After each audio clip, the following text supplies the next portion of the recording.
Vamos lá, meus irmãos, nosso sexto dia de aula de introdução do Antigo Testamento 1. Já oramos. Graça e paz mais uma vez. Graça e paz. Amém. Muita alegria que a gente vai dar início aqui à nossa matéria de introdução, nosso sexto dia. E eu queria convidar os irmãos para que a gente pudesse ler aquele texto em Êxodo 3. Êxodo 3. Uma passagem muito conhecida, versículo 14. Quando Deus revela o seu nome para Moisés. Hoje a gente vai continuar e nós estaremos falando sobre o livro de Êxodo. Mas antes de irmos para os nossos slides, eu quero, como é praxe, gastar um minuto aqui com vocês. Quem achou essa porção, pode ler para nós. Essa é aquela passagem clássica e maravilhosa, quando Deus, falando com Moisés pergunta para o Senhor, Senhor, eu irei, mas quando me perguntarem quem está me enviando, então Deus se revela para ele, e o próprio Deus disse, olha, eu não me revelei para Abraão, mostrando esse nome, mas agora eu estou revelando para você e para o povo de Israel. E aí ele revela o nome. O que me chama a atenção do nome de Deus aqui é porque durante vários séculos eles seguiam o Eterno e não sabiam do nome do Eterno. Interessante, não? Eu poderia dizer que eles seguiam o Criador de todas as coisas, mas eles não tinham o nome do Criador. Eles seguiam o verdadeiro Deus, mas não sabiam qual era o nome dele. De fato, aqui, depois de alguns séculos, nós entendemos que depois de 4 séculos, depois de 400 anos, ou quase 500, se a gente somar com a vida dos patriarcas, então nós notamos que Deus se comunica e se revela pelo nome. E por que eu estou destacando isso, irmãos? Porque muitas vezes nós podemos até conhecer o nome, mas não saber quem é a pessoa. Abraão não sabia quem era o nome, mas conhecia a pessoa. Isaac, Jacó, José e os demais israelitas que vão para o Egito não sabiam qual era o nome do Eterno, mas conheciam aquela pessoa. Oravam para aquela pessoa toda poderosa, ou todo poderoso, no caso, onisciente, onipresente, o grande guerreiro. Eles não sabiam o nome, mas não significa que eles não conheciam a pessoa. Por que eu estou fazendo essa abertura e quero deixar esse texto para os irmãos? Porque fazer teologia é maravilhoso. Nós aprendemos o nome, ou pelo menos conhecemos o tetragrama, podemos não saber a pronúncia exata até hoje.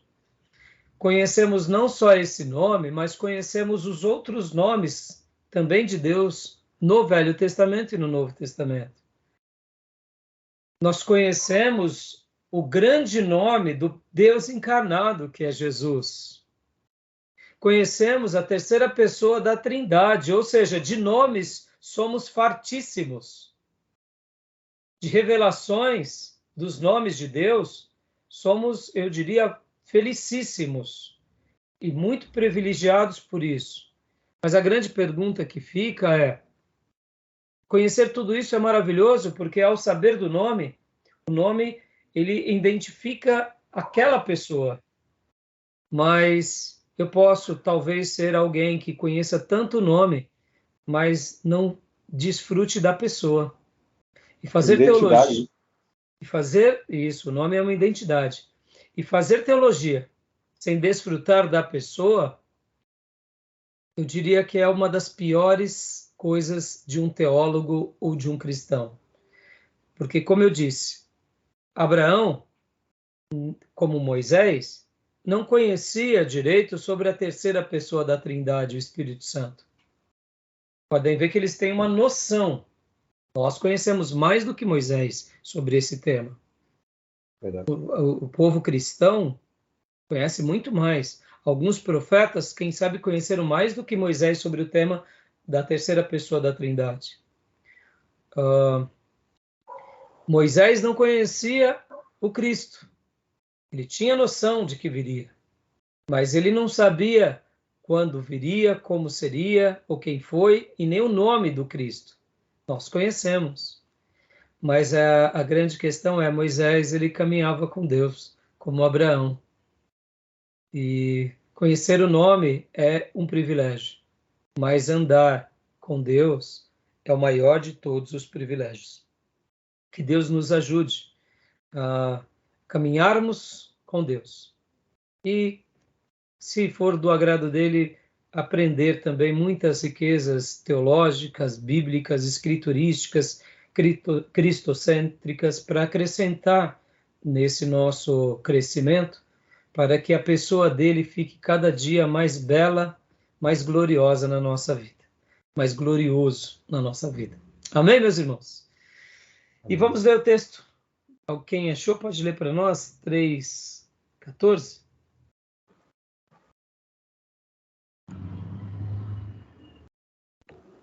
Eu posso ler. Êxodo 3:14. Disse Deus a Moisés: Eu sou o que sou. É isto que você dirá aos israelitas: Eu sou, me enviou a vocês. Aleluia. O eterno, né? Algumas pessoas, quando vão falar sobre o significado do eu sou, eles dizem o eterno. Não deixa de ser um significado apropriado. Mas, como eu disse há pouco, essa expressão do tetragrama sagrado, porque são 4 tetragrama letras sagrado, se perdeu ao longo dos séculos. Quem falava o tetragrama sagrado era o sumo sacerdote uma vez por ano. Então não era comum. E Deus permitiu, eu particularmente acredito que se permitiu que se perdesse a dicção do nome, porque no futuro próximo, no caso, né, 1500 anos depois, é claro que eu não tenho conhecimento da data em que se perde, de fato, mas eu deduzo que esse fato deve ter acontecido um pouquinho antes do cativeiro babilônio e depois. Mas um fato é, alguns séculos antes do Novo Testamento, esse nome se perdeu e na história da igreja também se perdeu. Eu particularmente não sei, talvez um estudo judaico possa determinar até quando se falava, até quando sabia-se a dicção correta. Eu já te dou a palavra, irmão Júnior. Mas o que eu ia falar é o seguinte, nós falamos Yahvé, Jeová, né? Javé, mas os judeus, eles não falam o nome. Até hoje, os judeus, eles não, quando eles vão citar o nome de Deus, eles não falam Jeová. Então, eles falam o nome. O nome. E o professor Fabiano está aqui, né, Fabiano? Então, como que é a dicção do que os judeus dizem quando eles vão citar sobre o nome de Deus? Porque eles usam a expressão nome em hebraico. Então, quando eles querem dizer Deus, Jeová, eles usam... Pode falar, Fabiano? Eles usam Hashem. Nome Hashem. O nome. Amém? Pode falar, Fabiano. É verdade. E essa expressão que Deus fala aqui em Êxodo 3:14 é Ehier Asher Ehier, que denota que o nome ele tem a ver com a essência de Deus. E tem até uma curiosidade, se o senhor me permite, pastor. Pode falar. O pessoal antigo... Desculpa, Júnior, eu já te dou o espaço. Pessoal, dizem que antigamente as culturas que ela tinha o conhecimento sobre o Deus daquela tribo, daquele povo, quando você conhecia o nome desse Deus, logo você tinha o controle desse Deus. Aí então, eu estou lendo aqui o livro de Teologia do Antigo Testamento. Ele dá um esclarecimento bem bacana acerca disso. Aí então ele fala assim que Deus ele prefere não falar seu nome para Jacó e nem para Manoá. Vocês já ouviram falar sobre isso? Eu achei bem interessante esse termo, É um porque assunto. quando se trata do nome sagrado de Deus, é um algo que é extraordinário. A pessoa ela tinha aquele receio de falar, de pronunciar, de ser fulminado mesmo, porque é o nome sagrado de Deus. E Aí, como até o senhor bem disse, ele foi até esquecido, né? e Com também o um outro cativeiro e etc. um outro fator determinante também é que entrou como um dos mandamentos, né?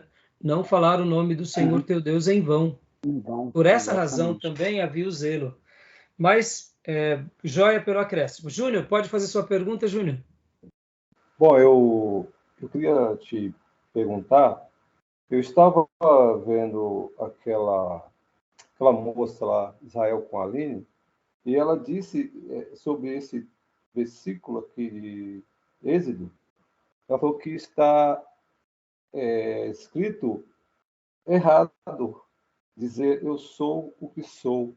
Ela disse que na Torá, o verbo ser, aqui nesse texto, não é, não é verbalizado no presente.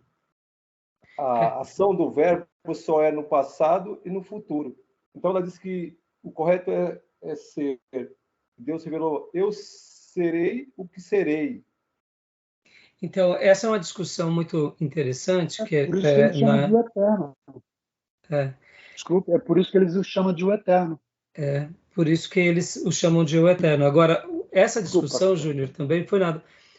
A gente vai trabalhar para aqueles que forem fazer a língua hebraica, porque no hebraico, o verbo no presente, o eu sou, era também só conjugado na pessoa de Deus e mais ninguém. Nós, no português, usamos o eu sou com frequência.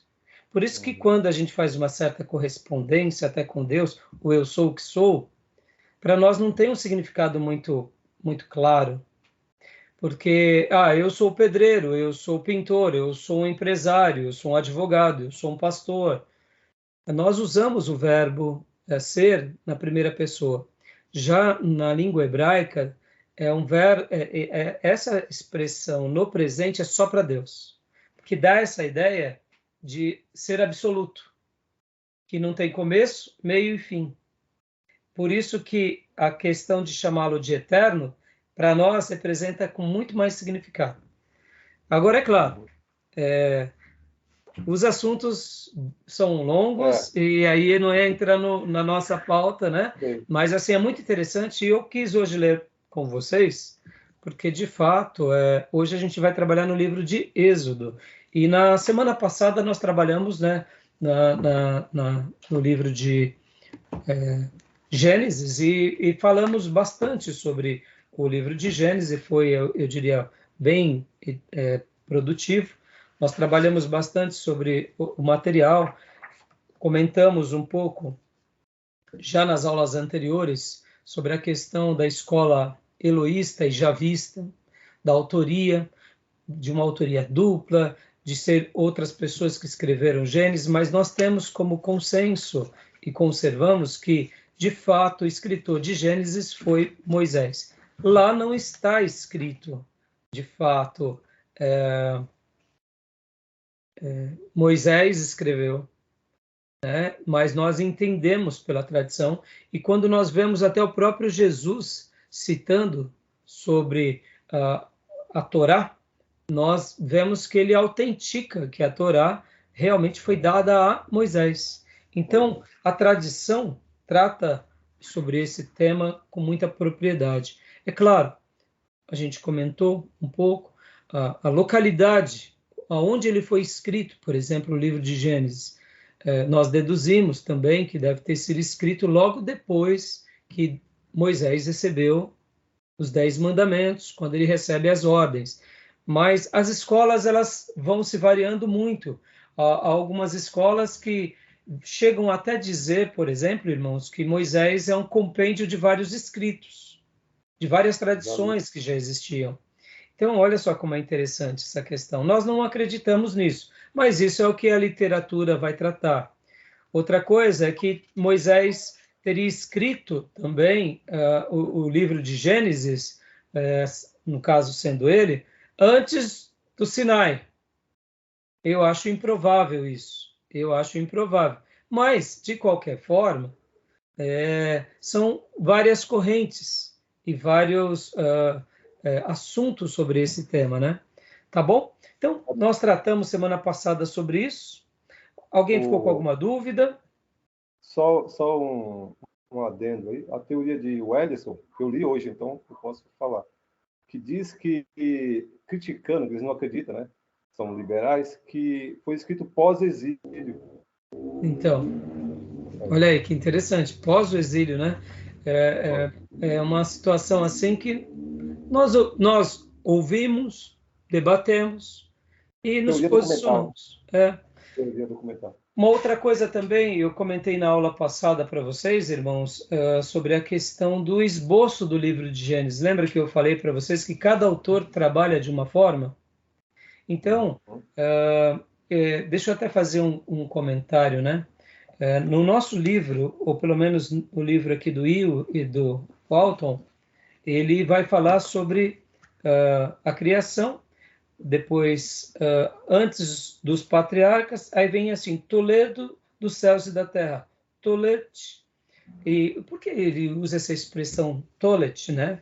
É que, na realidade, essa expressão é origens. Então, por exemplo, o Hill, ele faz a divisão do livro de Gênesis baseado nas origens. Essas são as gerações. Então, ele se baseia na divisão, baseando-se aonde? Na criação de todas as coisas. Depois, antes dos patriarcas, ou seja, quando cria os céus e a terra, quando cria Adão, ou seja, vai colocando a divisão do livro de Gênesis baseado nas origens ou nas suas genealogias. Uma outra coisa que é interessante também, em teologia sistemática nós vamos trabalhar bastante sobre as várias correntes e várias doutrinas na teologia. Por exemplo, tem o aliancismo e tem o dispensacionalismo. Nós também podemos dividir o livro de Gênesis baseado nas alianças. Na aliança do Éden, na aliança noética, na aliança abraâmica, é também uma divisão. Então, perceba, é muito curioso que se você, pelo lado que você olha, você faz a divisão. Nós poderíamos dividir pela questão da geografia.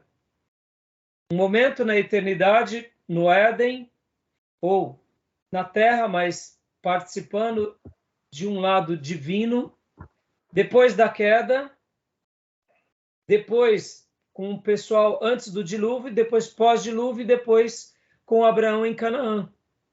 E também com José no Egito. E com a família de Jacó indo para o Egito. Percebam que, dependendo do nosso foco, nós criamos uma divisão.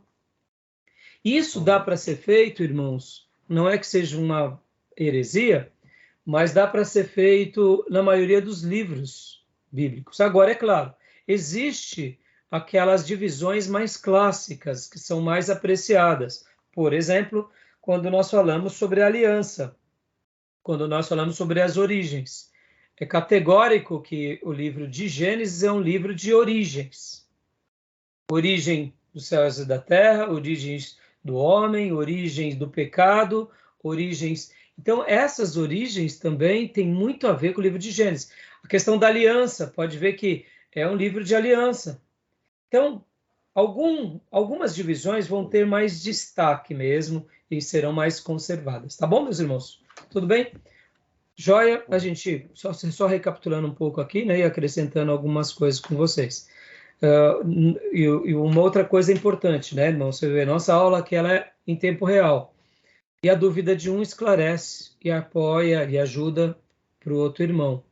No entanto, a melhor coisa de todas é a leitura do livro-texto e de outros bons livros, porque aí a gente vai acrescentar demais, porque são muitas informações, né, irmãos? São muitas informações. Tá bom? Beleza, meus irmãos? Algum comentário? Querem falar alguma coisa? Tranquilo? Eu queria falar só uma coisa, pastor. Desculpa. Deixa só o Júnior comentar e depois você fala. Só uma informação. O outro livro, a obra do Alisson, não sei, a outra obra do Introdução do Antigo Testamento, esqueço o nome agora. Eu estou lendo isso aqui, eu não sei se a didática do outro é melhor, eu não conheço. Na realidade, é assim, esses 3 livros, do Archer, do Hill e do Alisson, são excelentes. São 3 livros excelentes. Vai ser uma questão de adaptação. Eu indico vocês terem os 3, porque eles se completam. Mas existem muitos outros. Nós pegamos o do Alisson como livro-texto, mas podem ver que em aula eu acabo usando mais o panorama. Mas, assim, são livros maravilhosos. Porque, irmãos, por exemplo, um autor, muitas vezes, pode tratar de um assunto de uma forma bem resumida. Se você ou eu já tivemos um contato com aquilo, há um reforço. Outro autor, de repente, ele faz questão de trabalhar com mais detalhes aquele assunto. E aquilo vai ser para nós um aprendizado mais significativo. Então, na minha opinião, essas boas obras, elas se completam. E por isso que nós, sempre em cada matéria, precisamos de um livro-texto, ou de 2 livros-textos, e de vários outros, para ir somando, para que a gente possa realmente nadar com segurança. Tá bom? Fala, Fabiano, o que você ia dizer? Interessante. Eu lembro de uma aula do pastor Ribeiro, que ele falou que quando a gente entra no seminário, a gente entra achando que sabe tudo. E quando termina, a gente sai achando que não sabe nada. E o fato é que muitos dessas críticas dos liberais, críticas que, na verdade, não são construtivas, são pessoas que elas são heréticas. Essas pessoas elas não têm um viés cristão, elas têm um viés mundano. Então a gente tem que ter muito cuidado com essas críticas em relação a gente está aprendendo teologia, mas a gente nunca vai saber na sua totalidade. Então esses livros ele é pouco em conhecimento, mas assim ele te dá um norte, ele te dá uma direção para que você faça a sua lição de casa. E foi isso que eu aprendi. Sim, sim. É quando o Fabiano até te fazendo uma ressalva aqui pouco, é por causa que somos, eu imagino que você quis dizer pouco porque não são muitas obras. Não é porque elas sejam rasas, né? É isso? Não é isso, Fabiano? Sim, com certeza, pastor. Eu falei pouco no sentido assim de que as obras são abrangentes, são muitas coisas. Sim, exatamente. E no seminário não vai dar para a gente ver tudo que a gente gostaria de ter. Exatamente. Por isso que eu só fiz essa ressalva, porque como estamos gravando a aula, pode parecer que os livros-textos que utilizamos são poucos, no sentido de fracos, né? Mas não, é poucos no sentido de porque não dá tempo de utilizarmos mais, mas eles são profundos. Tanto é que escolhemos os livros clássicos. Tá bom, meus irmãos? Então vamos lá para o Êxodo, meus irmãos. Vamos aqui compartilhar o slide. Eu lembro que nós começamos aqui a matéria. Nós estamos utilizando aqui o próprio slide que o professor Fabiano que criou para nós, né? Já falamos um pouco sobre o nome, Shemot, Êxodos, Shemot no hebraico, Êxodo no grego, saída ou partida, né? Que são estes, pois, os nomes. E no caso, no original, Shemot seria os nomes, né? E a gente sabe o quanto O judeu, ele coloca, a gente já mencionou sobre isso, o nome do livro diferente dos nossos, né? E falamos sobre a autoria, tirado das águas, o tema do livro é redenção e organização de Israel como povo da aliança, data que foi escrito, trabalhamos sobre essa questão, possivelmente 1440 a.C., e a saída, a partida do Êxodo 1445 a.C. Falamos um pouco sobre os principais eventos do livro, abrangendo tanto esse lado histórico quanto teológico.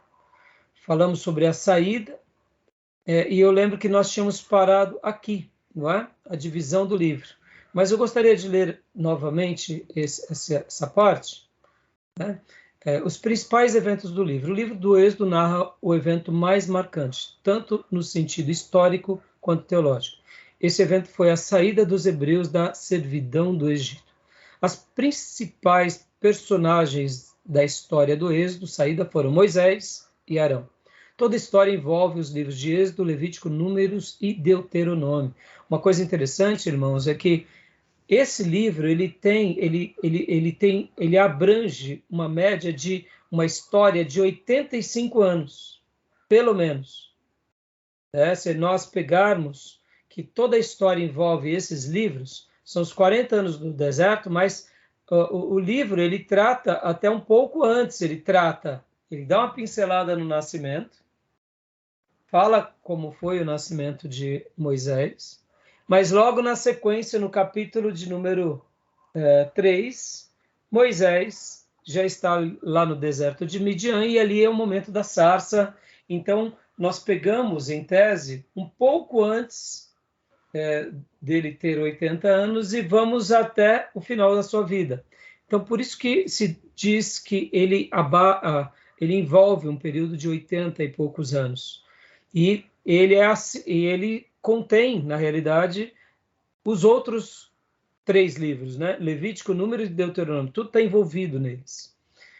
Êxodo vai narrar a chamada de Moisés, a libertação e a entrega da lei, a construção e a consagração do tabernáculo. Levítico trata dos ofícios sacerdotais e levíticos, sacrifícios e datas sagradas e outras leis. Números descreve grande parte da viagem pelo deserto, as murmurações, revoltas e a preparação para a entrada em Canaã. E Deuteronômio, como nós já falamos, né, a segunda apresentação da lei, ou a segunda forma de estar tratando do assunto da lei de novo, contém os discursos de Moisés antes de entrar em Canaã. O livro também discorre sobre a bênção e a maldição e a morte de Moisés. É claro que, se Moisés morreu, é óbvio que ele não escreveu essa porção. Essa porção, possivelmente, foi escrita por Josué, o seu imediato. Divisão do livro. O livro é dividido em 4 partes: a libertação dos hebreus, a viagem até o Monte Sinai, o acordo de Deus feito com seu povo no Monte Sinai, a entrega das leis morais, civis e religiosas, a construção do tabernáculo, o lugar de adoração para o povo de Israel e as leis acerca do sacerdócio e da adoração a Deus. Aqui no livro do Hill e do Alton, aqui ele fala conceitos básicos do livro de Êxodo. E ele trata que o livro de Êxodo tem como conceitos básicos a supremacia de Javé, ou de Jeová, sobre divindades pagãs. A lei mosaica como constituição religiosa e social para Israel. O Êxodo como acontecimento da redenção do Israel antigo. E a presença de Deus simbolizada pelo tabernáculo. Pode ver que a divisão do livro aqui, que o nosso professor Fabiano montou baseado no livro-texto, somente comenta sobre o tabernáculo e aborda sobre um lugar de adoração. Mas se nós pudéssemos destacar, esse assunto do tabernáculo ele é de muita relevância, porque ele vai marcar a presença de Deus entre o povo de uma forma muito contundente. Então, os outros livros, de uma forma geral, eles vão fazer uma divisão também, eu diria, um pouco diferenciada do Ellison, né? Agora, deixa eu falar uma coisa aqui muito interessante, irmão, sobre a questão... nós já gastamos um bom tempo falando sobre Moisés, que é o autor, que acreditamos. O local e a data onde foi escrito, a gente vai continuar falando, mas só fazer uma citação aqui para vocês. Há um debate muito interessante sobre essa questão do Êxodo. Alguns autores vão falar que pode ser por volta de 1200 e alguma coisa, e não 1400 e alguma coisa. A maioria dos teólogos conservadores vão sempre colocar nessa data mais antiga, e não a mais recente. E essa data de 1200 e pouco acaba tendo um pouco de força por causa daquela citação do Gênesis que fala sobre os templos de Ramsés. E essa questão de quem era o faraó nos dias do Êxodo, então, é um debate muito, eu diria, crucial. Mas, assim, de uma forma geral, nós deduzimos ser alguns faraós que eram próximos de 1400, e não a data de 1200. Na data de 1200 é, de fato, Ramsés, mas fica, no caso seria Ramsés II. Então, só para, se vocês verem alguma coisa nesse sentido, fiquem bem a par dessa situação, tá bom? Beleza até aí? Tudo bem? Sim. Tranquilo? Alguém quer fazer alguma pergunta? Alguma dúvida? Irmãos, no livro texto, não deixem de anotar as dúvidas, tá bom? Não deixem pastor, de anotar as dúvidas. Desculpa atrapalhar. Não foi nada, é isso. Amenófis foi o faraó que teve um embate diretamente com Moisés, né? Aqui no livro texto está falando que foi por volta de 1400.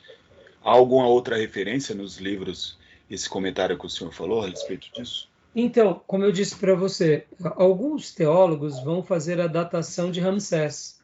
Entendi, agora sim, liguei. Né? No entanto, não tem o nome dele, de fato. Nós deduzimos ser esse que o autor trabalha nos seus textos. Entendi agora. No entanto, quando vocês ouvirem qualquer outro nome, é por causa dessa questão. Como eu disse para vocês, irmãos, cada um desses assuntos dá para a gente fazer uma tomada de estudos. Pensem vocês, né? Cada tema do que a gente vem trabalhando tem muito pano para manga. Por isso que a nossa matéria é só introdução. A gente vai pegando os pontos principais e vai apresentando para vocês, dando um panorama geral, porque são muitos assuntos. Lembrando que a Bíblia ela não tem aquela questão cronológica. Então, a única coisa que nós vemos são algumas citações quando Deus fala para Abraão que os teus descendentes passarão 400 anos no Egito, no caso, né? Nós vemos alguns períodos quando se cita alguma coisa. Pode ver que em alguns momentos, alguns poucos momentos, é dado alguma data. Quer ver um exemplo disso, irmãos? Em 1 Reis, quando fala da construção do templo, que menciona que, de fato, no segundo ano do reinado de Salomão, no segundo mês, olha só que interessante, deixa eu até ler para vocês. Primeiro livro de Reis, capítulo 6, versículo 1. 480 anos depois que os israelitas saíram do Egito, no quarto ano do reinado de Salomão, falei errado, no quarto ano, no mês Zif, no segundo mês, ele começou a construção do templo. Ou seja, no segundo mês, do quarto ano de reinado, depois de 480 anos que eles saíram do Egito. Pouquíssimas vezes vocês verão algo assim nas Escrituras. Pastor, e por que aqui houve esse marco? Porque o templo foi um marco na história. Só por isso. Como Deus permitiu a construção do templo, o lançamento da pedra fundamental teve a bênção de Deus. E agora, nesse momento, o escritor de Reis registra a data. Mas ele registra não no calendário mundial, porque não tinha, mas no calendário da história do povo. E qual tinha sido o grande acontecimento que marcou o regresso? Pode ver que ele não coloca o ano que conquistamos Canaã.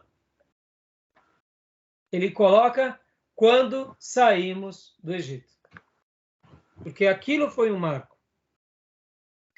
Pastor, e a conquista de Canaã também foi um outro marco. Mas vocês, estudando o livro de Josué, a gente vai chegar lá na frente, que aí a gente vai entrar já já na era das conquistas. Vocês notarão que Josué não conquistou Canaã numa única batalha ou num único mês. Vocês já estudaram sobre isso? Na pandemia eu preguei sobre o livro de Josué inteiro, então eu estudei bastante sobre isso. Irmãos, foram anos para conquistar a terra até a divisão da terra. Interessante, não? E lutaram contra muitas nações. Então, é interessante que o escritor aqui de Reis poderia falar no ano que pisamos em Canaã, antes de destruir Jericó. Mas qual era o grande marco para eles? O marco era o regresso, a saída. Então, Deus fez questão. Podem ver que pouquíssimas vezes nós teremos uma datação de algo dessa natureza. Geralmente, há uma datação quando o rei assumiu, quando ele nasceu, em que ano do seu pai e quando ele morreu. E isso porque era um monarca. Quando é um profeta, no caso como é Samuel, mas geralmente não tem cronologias assim específicas, até porque a Bíblia, irmãos, isso que é interessante, ela não é um livro científico, no entanto, ela nos ensina a fazer ciência. Ela não é um livro histórico, mas nos ensina a olhar a história. Ela não é um livro arqueológico, mas ela naturalmente ela vai confirmar as evidências arqueológicas. Mas a Bíblia é a revelação de Deus de forma teológica. É onde Deus se manifesta para nós. Tá bom? Então, tudo bem até aí? Tranquilo? Joia? Alguma dúvida, alguma pergunta? Ô, pastor, um outro fato bem interessante que a Bíblia está repleta dos milagres de Deus, assim, mas através de alguém mesmo, de uma pessoa.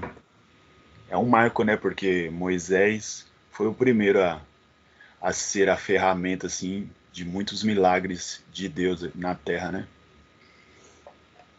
Mas se a gente for pensar, a gente já viu milagres grandes em Noé. Sim. Né? Eu digo mais por causa assim, das pragas no Egito. Isso, aí sim. Sinais e maravilhas, né? Sinais e maravilhas. Sim, e por isso que ele era chamado o grande profeta. Ele marca, né? Ele marca um período, ele marca um episódio. No entanto, você vê que só fiz questão de lembrar, Gil, porque claro, para Deus, né, um milagre pequeno e um milagre grande é tudo um milagre. Abraão ser pai aos 100 anos é um milagre. sim. Então, os acontecimentos na vida de Abraão são milagres. A outra coisa, Sara é outro milagre. Então, assim, os patriarcas viveram debaixo de um milagre, né? Porque todas elas eram estéreis também. Podem ver que isso acompanha, né? A gente vê que... Então, assim, é bem curioso essa questão. Mas, assim, realmente Moisés foi o grande libertador. Agora, deixa eu fazer uma pergunta para vocês. Quando Deus destrói, né, o Egito com as pragas, o que vocês aprenderam sobre isso? Qual foi o propósito ali? Juízo. De que forma? Se a gente for parar a pensar, né, os símbolos pelos quais a terra foi destruída eram deuses que o Egito servia. E aí Deus se revela como Deus soberano, usando desses ídolos para provar que ele é Senhor. Agora, te faço uma pergunta, pastor. Havia outras nações na saída do povo de Deus do Egito, haviam outras nações que também eram idólatras. Por exemplo, e aí eu pergunto, Deus não poderia também destruir essas outras nações simplesmente por eles serem idólatras? Legal o ponto, né? Interessante, né? Não, interessantíssimo. Mas é diferente, eu acho, aí. Então vamos fazer um debatezinho. Pode falar, O que Diego. eu acredito que Deus fez ali é provar também da sua misericórdia. Ao passo que ele demonstra juízo, ele também se revela como um Deus misericordioso. E aí as pessoas que vivem na sua idolatria, elas têm a oportunidade de ver que elas também têm um caminho de juízo, desde que, aliás, a não ser que elas se arrependam dos seus pecados. Então, do meu ponto de vista, para quem está olhando de fora, é uma oportunidade para me arrepender. Joia. Por que você acha que é diferente, Júnior? Diferente porque o Egito era uma grande civilização, uma grande potência. E estava centralizado o Egito em todas as forças de idolatria, dos deuses que eles tinham. Outros povos existiam, mas o Egito era uma potência. E estava no embate com Deus, com o povo de Deus. A diferença é essa. E os outros povos não tinham essa animosidade direta com esse confronto com Israel, que Deus tinha um propósito de conduzir a Israel para que seja o luzeiro do mundo, que mostrasse Deus para o mundo. Então Deus fez. O faraó era considerado um deus, toda a reverência. Então foi necessário Deus mostrar isso. Ele é o grande, é o maior de todo, o Deus eterno. Bom comentário. Agora, deixa eu fazer mais uma pergunta aqui, mas foi muito bom comentário. Deus precisa, vamos supor, hipoteticamente, tá, irmão? Já está feito, já está revelado, já aconteceu, não tem como voltar atrás. Mas será que era desde o início da vontade de Deus de destruir o Egito? Simplesmente por destruir o Egito? Destruir os deuses egípcios? Tipo assim, uma guerra de deuses? Eu estou trabalhando agora no campo da hipótese, e eu não estou querendo entrar aqui naquela questão de que Deus endureceu o faraó, da eleição, da predestinação, não estou querendo entrar nesse debate, mas por que eu estou falando isso? Eu estou fazendo essa pergunta, eu vou até complementar, porque no Velho Testamento tem vezes que nós temos uma ideia de que o Deus de Israel quer destruir os deuses das outras nações e destruir as pessoas. Já notaram que a maioria das pessoas tem essa ideia? Quer destruir o Deus dos filisteus, dos amonitas, dos moabitas, de Jericó, e aí vai. Eu pergunto, será que Deus ele sempre teve esse prazer de destruir os deuses porque não tinha outra coisa para fazer? Ele tem que se afirmar na pessoa sagrada dele que ele é Deus e que eu vou destruir todos vocês, outros deuses e outras nações. Ou será que a relação de Israel desde os dias de Abraão, Isaac, Jacó, próprio José, será que a relação do Deus de Israel sempre não foi uma relação, eu diria, até certo ponto em harmonia com as outras culturas, nações e até religiões? Está entendendo onde eu quero chegar? Ou não? Sim.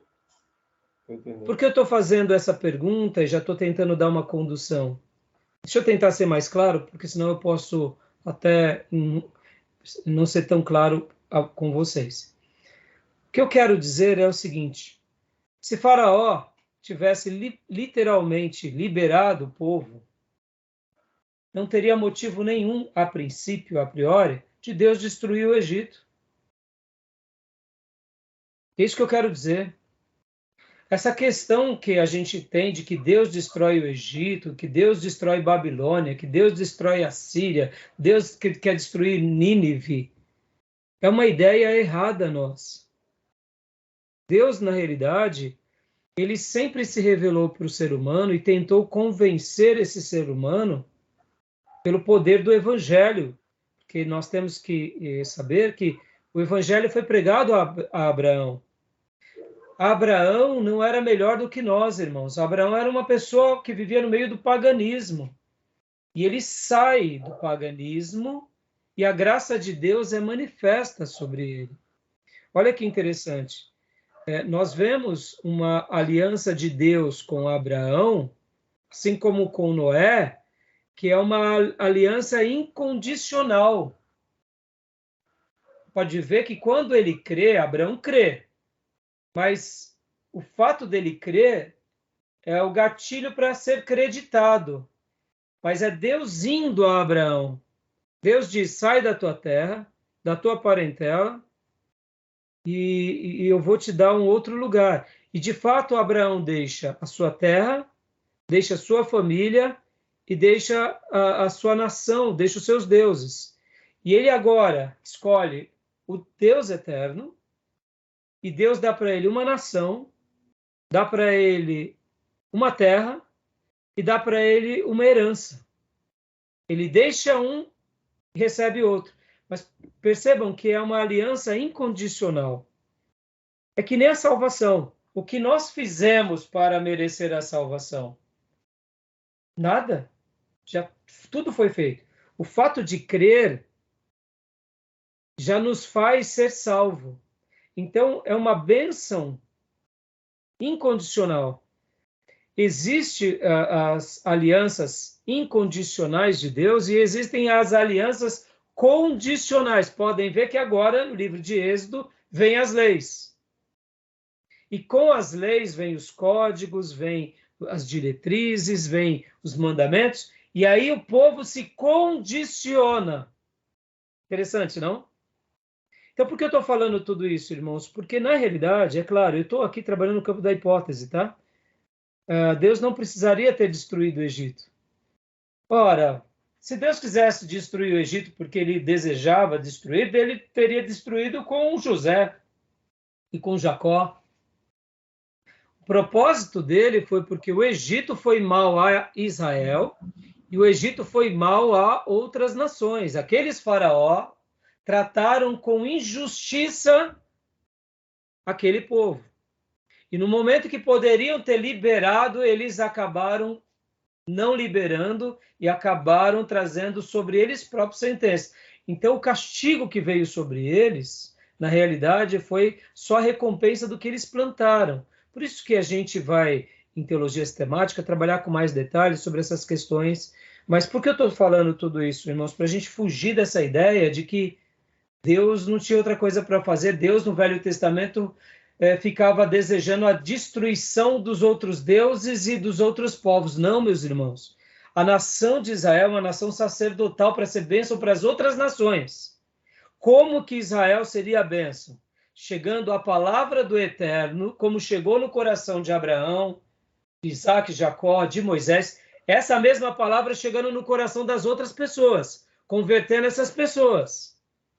E essas pessoas, por crerem no Deus de Israel, deixariam seus deuses feitos pelas mãos dos homens e se converteriam. Essa foi sempre a maneira e o trato de Deus para as outras nações. Deus não... Por que eu estou falando tudo isso? Sabe, irmãos, aquela questão de que nós precisamos saber viver em paz com aqueles que pensam contrário a nós? Precisamos respeitar o jeito deles. E não é pela força, nem pela violência, mas é pelo Espírito do Senhor. A nação de Israel ela foi uma nação sacerdotal para ser bênção, para ser porta-voz, para alcançar, não para destruir. E por que eles eram, muitas vezes, o braço da justiça de Deus? Porque essas nações, muitas vezes, queriam a destruição de Israel, queriam o aniquilamento de Israel. Aí, nesse episódio, Israel contra-atacava e fazia justiça. Mas nem sempre acontecia isso. Porque muitas vezes a nação, quando ela estava sendo punida, e ela sabia que era por Deus, do jeito deles, eles aceitavam e se rendiam ao Deus de Israel. Poderiam nem se converter, mas eles cultuavam o Deus de Israel, dizendo, o Deus de Israel é Deus sobre os deuses. Quer ver um exemplo disso para a gente prosseguir nos slides? Com a arca entre os filisteus. Os 5 governantes filisteus e as 5 cidades dos filisteus. O que aconteceu com os filisteus? Lembram?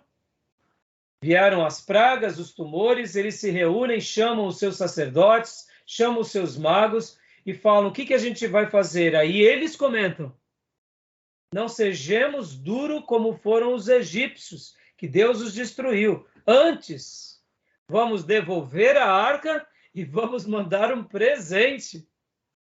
Vamos mandar 5 presentes representando 5 líderes e mais outros 5 presentes representando os tumores das 5 cidades. E vamos colocar aqui, vamos ver se o Deus, de fato, de Israel leva essa arca. E aconteceu.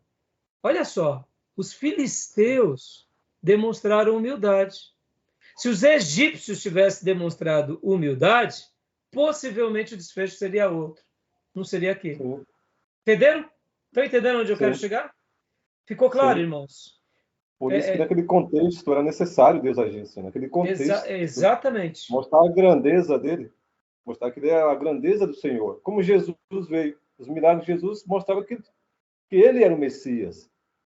Exatamente. Então, eu fiz essa pergunta e já dei a resposta para mostrar para vocês que muitas coisas, é claro, irmãos, tinha que ser assim.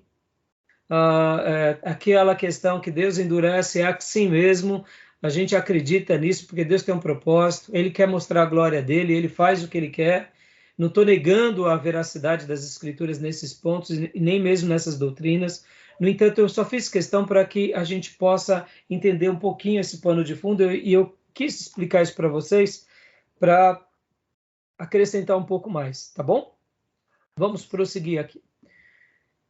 Êxodo, né?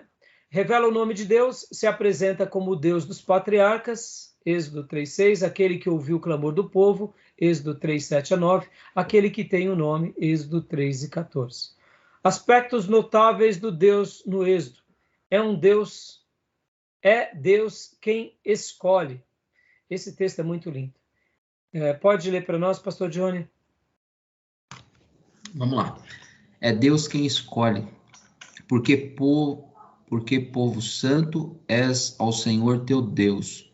O Senhor teu Deus te escolheu para que lhe fosses o seu povo especial de todos os povos que há sobre a terra. Deuteronômio 7:6. Agora, como que Deus vai salvar esses outros povos se Deus vai destruir os povos? Não tem sentido.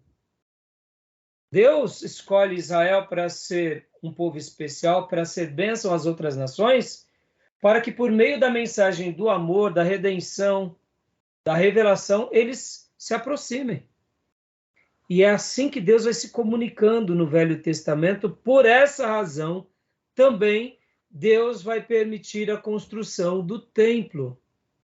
Porque enquanto Israel estava peregrinando, Deus se manifestava de forma móvel pelo tabernáculo.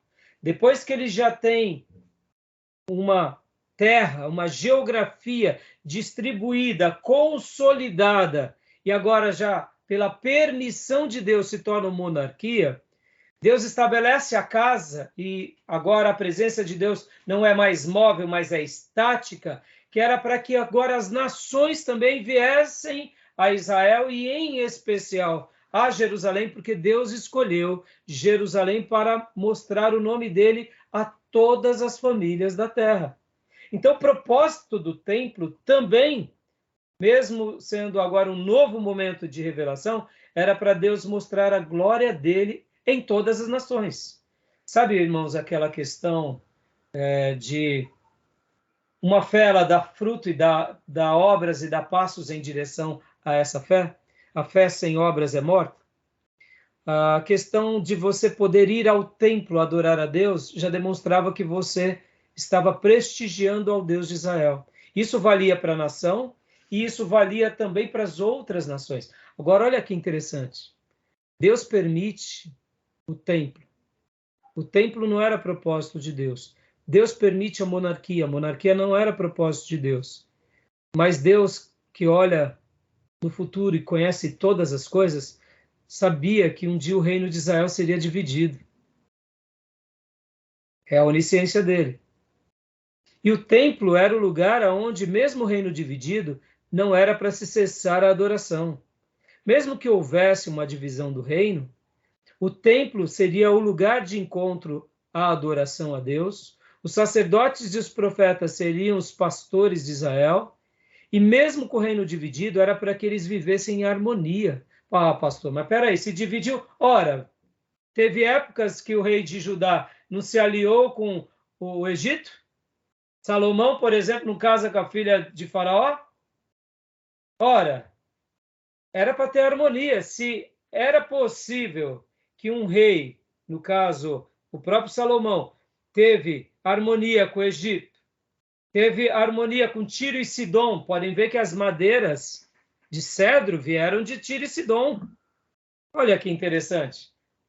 Ué, Salomão tinha harmonia com as outras nações. As outras nações prestigiavam Salomão. Logo, mesmo com o reino dividido, era para quê? Para que o povo adorasse. Deus deixou o templo também como um endereço de reconciliação. Olha que interessante. Mas aí, Jeroboão vai lá e atrapalha tudo, criando 2 lugares de adoração. Perceba, Deus ele sempre vai fazendo as coisas na história, no meio do seu povo, vai se revelando, ora com a sua vontade soberana e ora com a sua vontade permissiva, e basta a gente ler os sinais. Pode ver que Elias ele era profeta no norte. Olha que interessante. Ele vai profetizar a Acabe e a Jezabel. Mas Elias não poderia estar lá com o rei de Judá? Poderia. Ele não poderia estar no templo? Poderia. Ele não poderia estar com os sacerdotes? Poderia. Mas o chamado dele é aonde? O chamado dele é no reino do norte. Já que o povo se desvia, Deus levanta o seu profeta. Lembra da viúva de Serepta? Que é a região de Tiro, lá em cima, irmãos. Quando você pega o mapa de Israel, é muito a norte, é depois de Israel.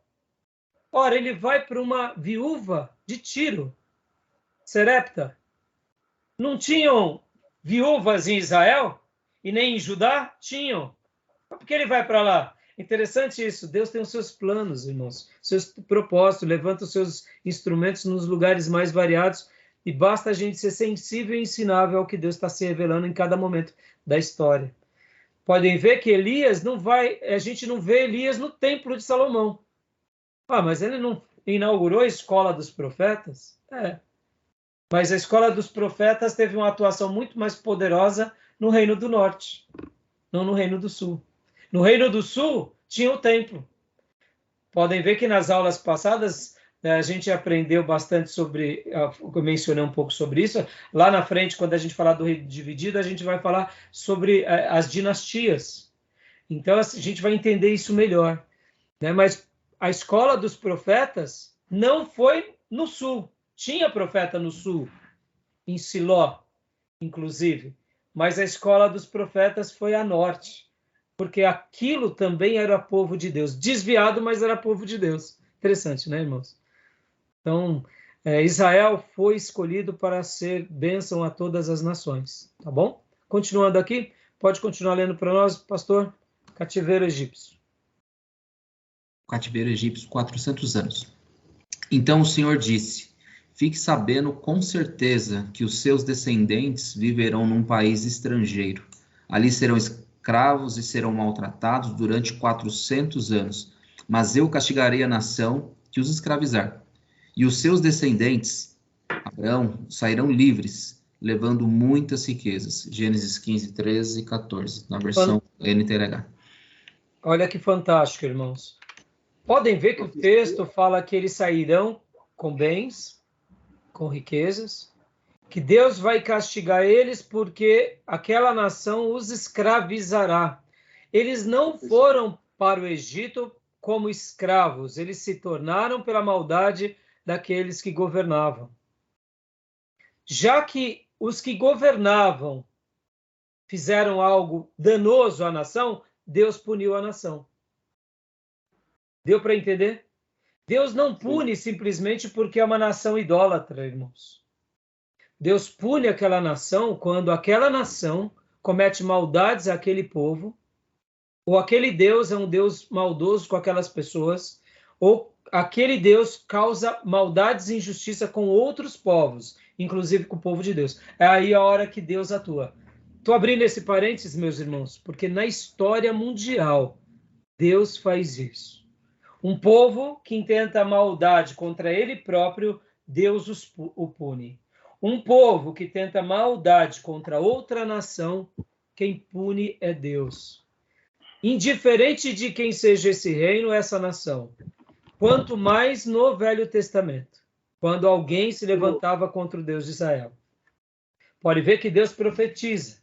Eles vão passar muitos anos, 400 anos. E lá eles se tornarão escravos. Ninguém se torna escravo porque quis. Eu estou com vontade de virar escravo, que agora é moda. Né? Não existe isso. Não existe isso. Todo mundo quer ser livre, quer ter as suas posses. Então é interessante isso, né, irmãos? Tá bom? Embora José foi como escravo, né? Então, mas você pode ver que de escravo ao padrão, né? Ele se torna governador. Quer legado melhor que esse, né? Mas ali foi uma escravidão também pela maldade de seus irmãos, né? Sim. Pastor, continuando. Pois não, pode falar. Só uma dúvida que me surge aqui agora. O fato de Faraó, né, o povo egípcio maltratar o povo de Deus, faz com que Deus empregue juízo. Mas o irmão Júnior trouxe uma informação anteriormente que me chamou muita atenção, e eu lembrei do texto de Êxodo, capítulo 5, verso 2.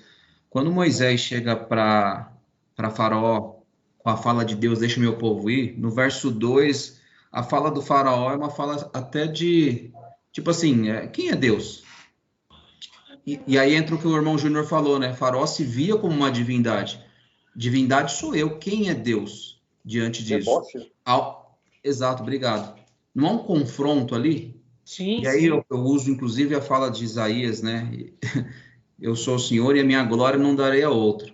Então, exatamente. Ao passo que ele confronta, Deus, obviamente, ele também está maltratando o povo. E assim, quem é Faraó diante de Deus, né? Convenhamos. Sim, perfeito. Também se coloca diante de Deus como Senhor. Sim.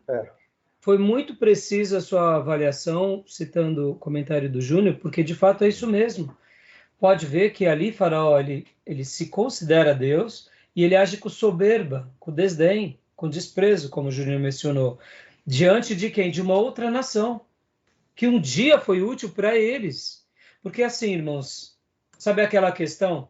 Eu apago a história, não importa o que vocês fizeram para mim no passado, não importa, agora eu me ponho sobre o domínio sobre vocês no presente. O que os seus antepassados fizeram que foi útil a nós, não importa.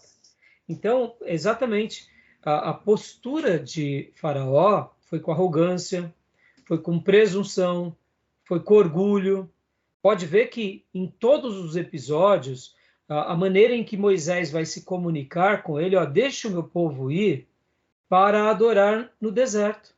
O que Moisés estava querendo dizer, olha, e um dado muito interessante aqui da antiguidade, irmãos, que era o direito do forasteiro, do imigrante. Uma outra nação na antiguidade, ele era respeitado naquela nação, por causa dos seus costumes. Ninguém podia entrar com mão de ferro e dominar sobre o outro. Então havia esse respeito, essa mutualidade. Em algum momento, o Egito perdeu isso com os hebreus. E os hebreus, de contrapartida, tentaram mudar esse quadro. Pode ver que até o próprio Moisés mata um egípcio e comete um delito. Por isso que ele foge. No entanto, você vê que os egípcios também, naquele momento de glória, de poder, de supremacia, atuou com arrogância mesmo contra Deus e contra a dignidade das pessoas. Porque a gente tem que lembrar também do que nós aprendemos em geografia, que o Egito, eles eram muito estudados. Eles sabiam que não podiam agir assim, sendo injusto com os outros. Tratando uma outra nação, que foi uma nação útil, colocando agora um jugo pesado simplesmente pelo medo, porque eles cresceram muito e agora eram uma ameaça. Eles teriam outros caminhos, mas eles usaram do oportunismo e oprimiram aquele povo porque foi cômodo para eles. Então, de fato, é isso mesmo. Então, quando Deus, de fato, os pune, ele os pune por causa dessa construção mesmo errada e vaidosa e arrogante que eles plantaram para eles mesmos. Por isso que eu fiz o comentário há pouco, dizendo que até hoje, uma nação que toma proveito de outras nações, Deus vai acertar as contas. Isso acontece, inclusive, entre nós. Eu, como pastor, não posso pegar as minhas ovelhas e oprimir as minhas ovelhas. No momento que eu faço isso, eu estou sendo um tirano e não um líder. Porque o pastor, ele ama as ovelhas. O assalariado, ele explora as ovelhas. Olha como é forte isso. Isso acontece na igreja, isso acontece na vida.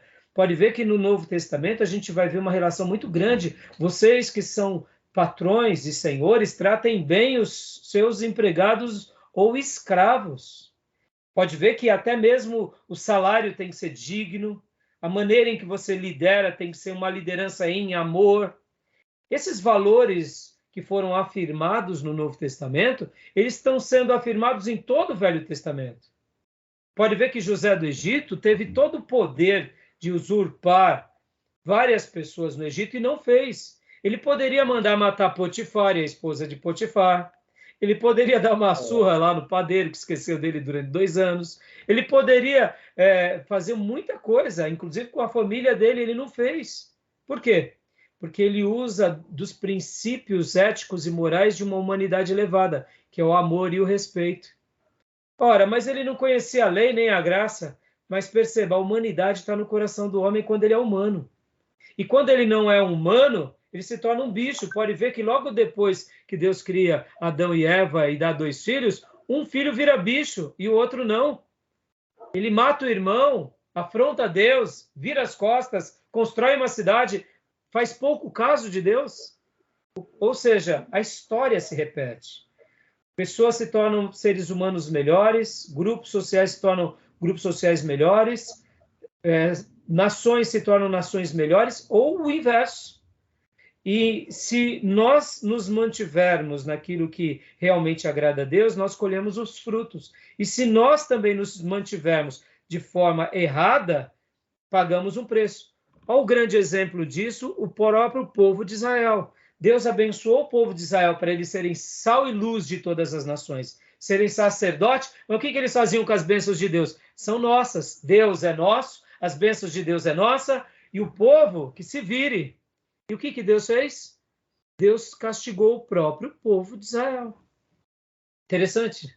Então a gente vê que nas medidas sagradas, Deus que exercita o seu juízo, assim como o seu amor. E a história só vai se repetindo e a gente só vai aprendendo, né?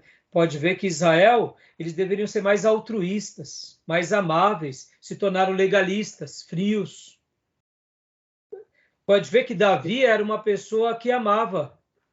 O reinado de Saul é o reinado de uma pessoa que, de ser humano, se torna um monstro. E Davi, de um ser humano, se torna um ser humano melhor. Pode ver Davi.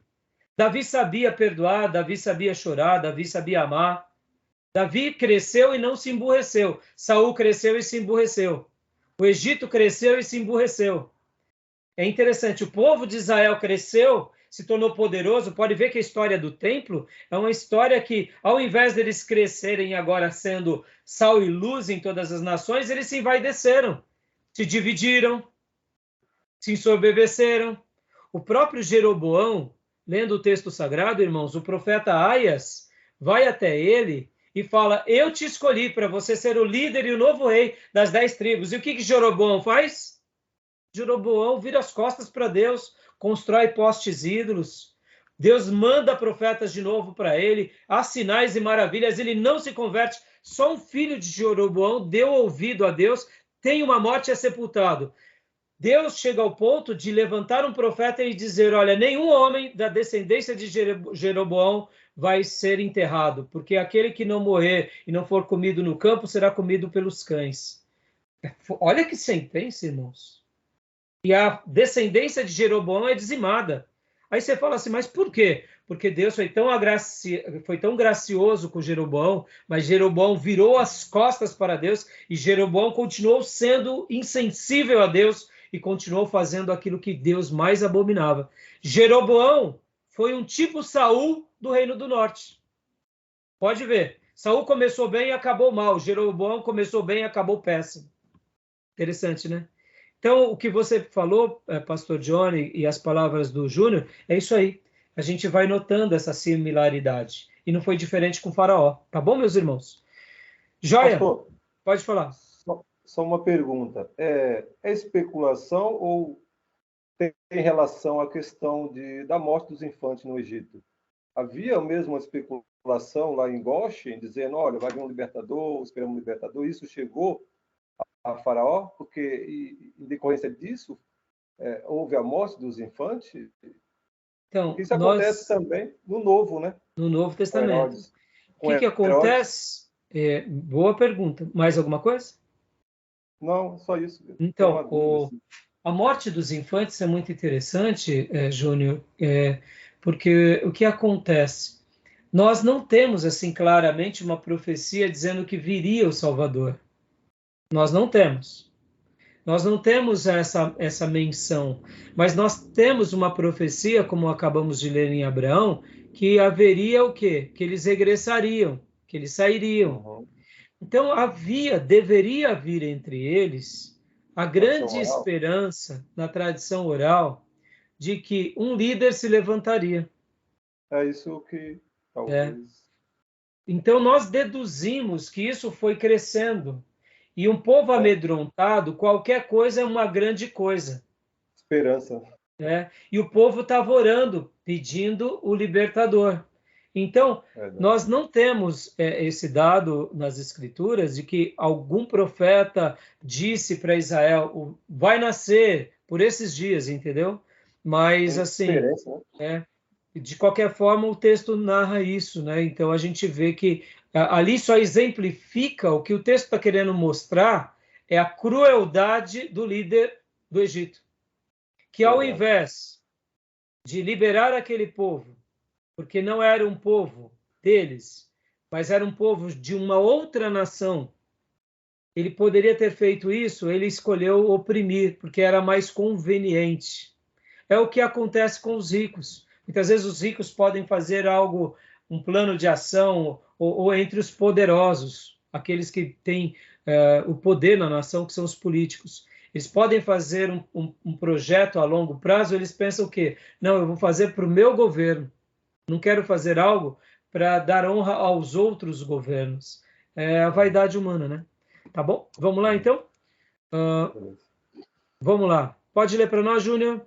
A dureza, aspectos notáveis do Deus do Êxodo. Aspecto notável de Deus no Êxodo. A dureza do coração do faraó. Qual foi o principal motivo do endurecimento do coração do faraó? O que está em jogo é a perda de uma grande quantidade de escravos, que contribuía com o poder econômico e força. Tanto é que ele autoriza Moisés a levar o povo para adorar a Deus, porém sem deixar o Egito. O desejo, a obsessão pelo poder é o motivo do endurecimento do coração do faraó. Vocês vão notar que nos textos bíblicos ele libera também de forma condicional. Vão os homens, ficam as mulheres e crianças. Ou seja, ele fragmenta a família. Na realidade, essa questão da ganância, né, sempre esteve no coração dos homens. Meus irmãos, eu até passei hoje aqui um pouco a mais do que o comum. Eu vou parar a gravação aqui, eu não percebi. Já faz 1h13, eu costumo parar por volta de 1 hora. Tá bom? Podemos dar uma pausa agora? Alguma dúvida, alguma pergunta? Não. Não? Então vamos lá, dar a pausa agora.